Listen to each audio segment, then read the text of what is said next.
Hey guys, Michael the Comic Nerd here. Welcome back to Jessica Jones Reviews. We're here to take a look at the second episode, aka Crush Syndrome. I'll admit a couple things before I really start talking about this episode. Is the fact that I did kind of cheat and I've watched up to the fourth episode so far, and went back to this one and rewatched it to review it. So I'm kind of cheating. I would ordinarily not do this, but I really want to see where this was going, so take that as a comment for the show, I guess. So I guess my opinion about this episode might be tainted by my knowledge about future episodes a little bit, so keep that in mind.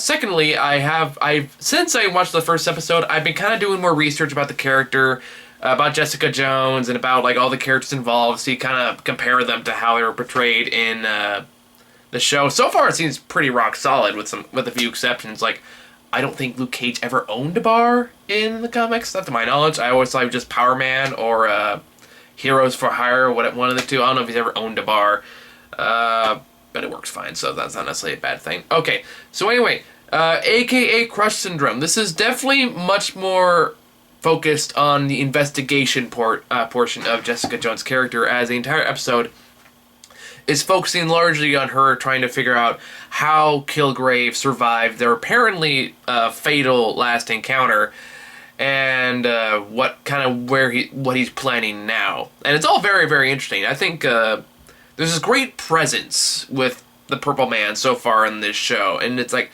it's not as evident as it's going to be in future episodes, but there is this there's just this overall presence. Like, you can just feel the Purple Man's influence pretty widespread, and that's only the second episode, and as far as I know, it kind of grows and grows more as the show goes on, and it's a topic we'll talk about later, because it is such a big part of the show so far. What's her name?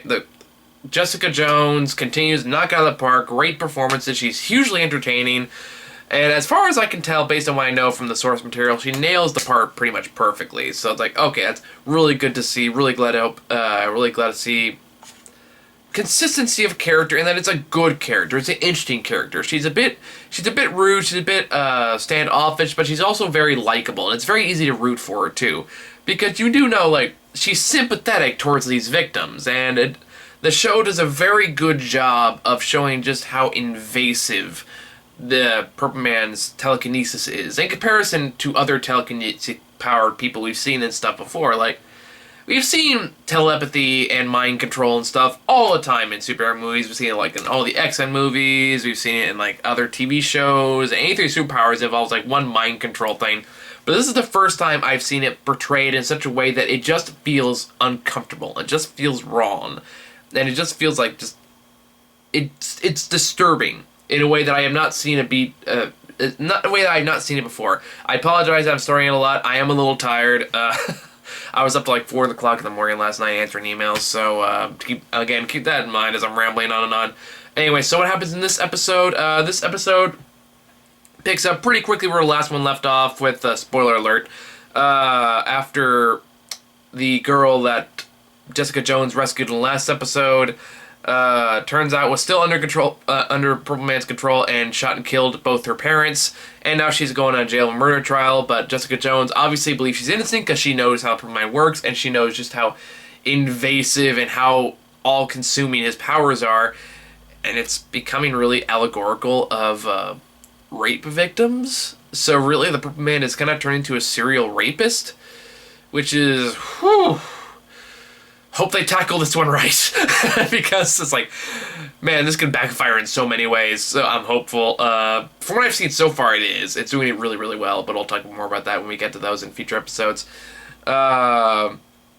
Anyway, so she goes over to her lawyer friend, who is Trinity, from the Matrix movies, whose name is Hogarth, who I only remember that because it's the name from Iron Giant. The only reason I remember that name. But meanwhile, she's kind of doing, she's dealing more with, apparently, with her lesbian affair subplot, which I'm still not quite sure where that's going, but okay.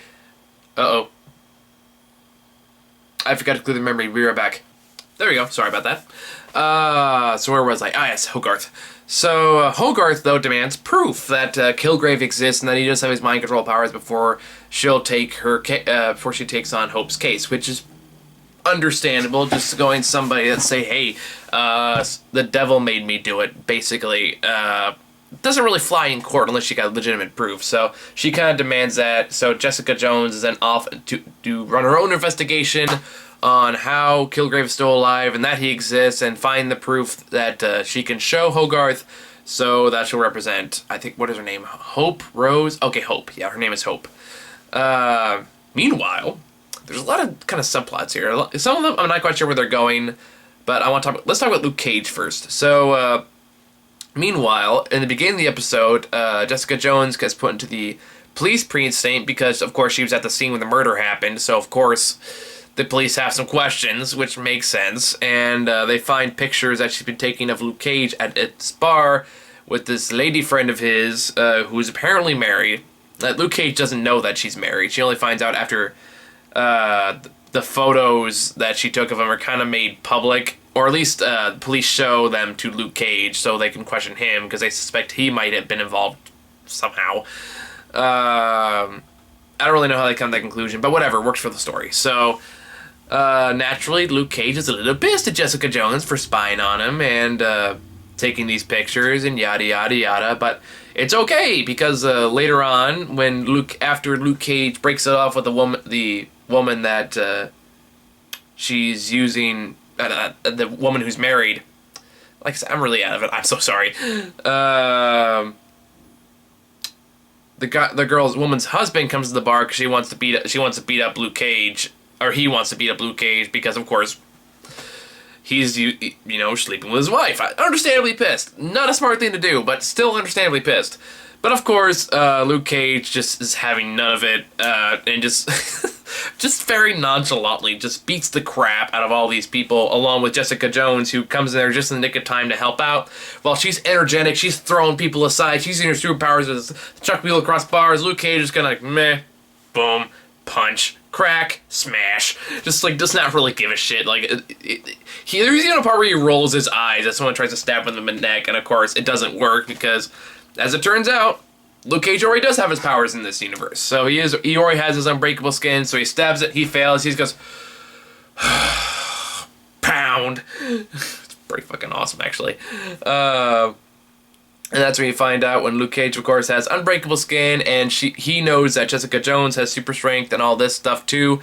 So the episode ends with them meeting together and basically talking about the fact that they're both superpowered. It's like, okay, cool.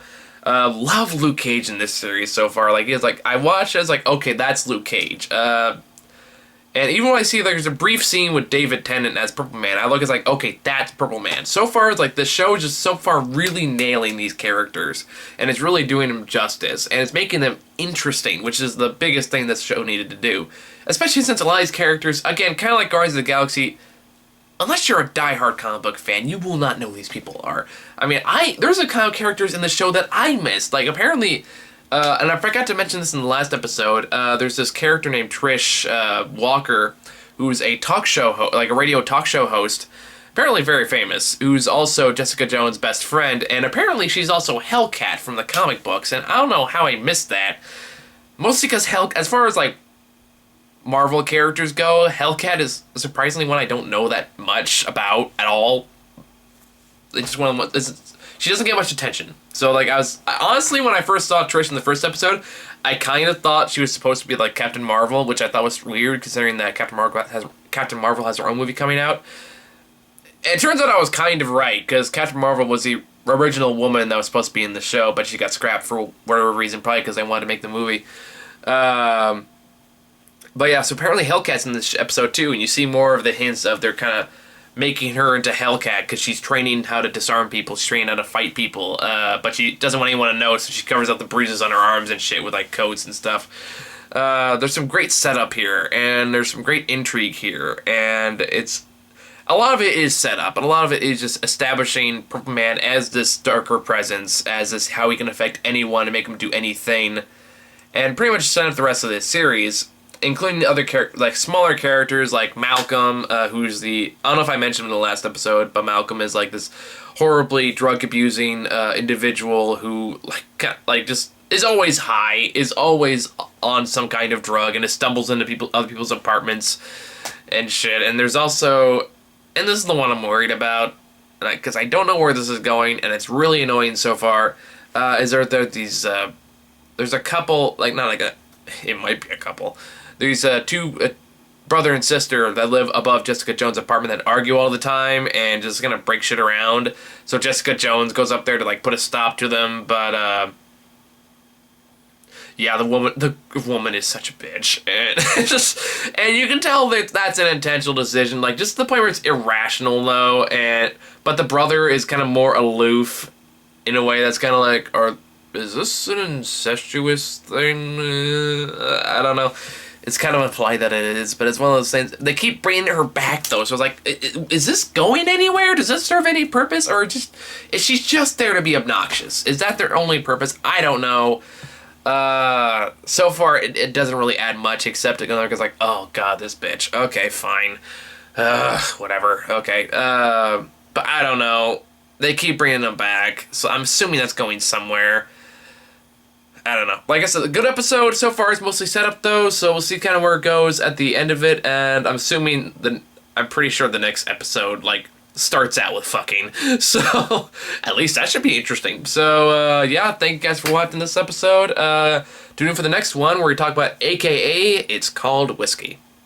Oh, before I forget, I almost forgot this. One thing this episode also establishes is towards the end.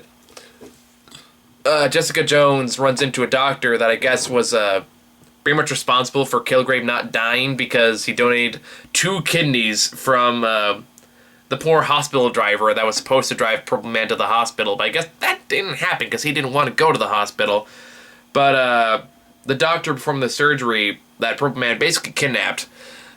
Forced him to commit the surgery, but he was awake the entire time because I guess his powers don't work and he's rendered unconscious. Which, of course, it gives Jessica Jones the idea to use that against him somehow. I don't know how she'd get close enough to do it, but time will tell, I guess. Where was I going with this? Ah, yes. Okay. But there's also a great line in there, and it really does establish the Purple Man character. And this is what I know a little bit more, mostly because I've read like the episodes, the parts of New Avengers, and I've seen the episode they did for Avengers: Earth's Mightiest Heroes, which is a show that was canceled before its time, I might add. To replace with a shittier version, but I digress. But he says, like, it's like, I told him he could live perfectly well with only 1 kidney, but he insists on being made whole. And I thought it was a great establishing line to just show, like, Purple Man as this person with just this huge fucking ego, and this huge fucking need to be perfect, or, be, I don't want to say loved by everyone, but respected. They should respect his authority. They should absolutely respect him, because he is better than them, and he needs to be whole to do that. And I thought that was great. So yeah, like I said, we have some really fascinating character work, and I'm dying to see where it goes. So yeah, I think that's officially now all we got for this episode. So thank you all for watching. See you all in the next episode. Bye.